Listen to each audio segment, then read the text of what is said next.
मित्रांनो, तुमका वेखंड माहिती असा काय? वेखंड ज्याका आम्ही मालवणीमध्ये याखंड म्हणतो, जखम दुखण्यावरती वगैरे हा वेखंड झरून लावला जाता। तर ह्या वेखंड चिखलामध्ये असता। तर आमच्या या ठिकाणी एक चंपू आत्या होती, ती हा वेखंड लावायची। झाडं होती बरीच, पण आता ती झाडं असत काय बघू जाऊया, चला माझ्यासोबत।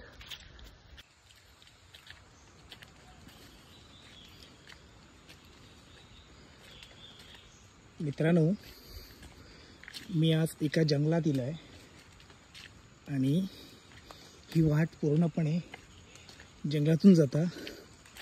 ही रानवाट असा। या ठिकाणी जुन्या काळी एक दोन घरं होती इकडे, पण आता ती घरं खालती शिफ्ट झाली। पण वाट अजून तशीच मोकळी असा ही।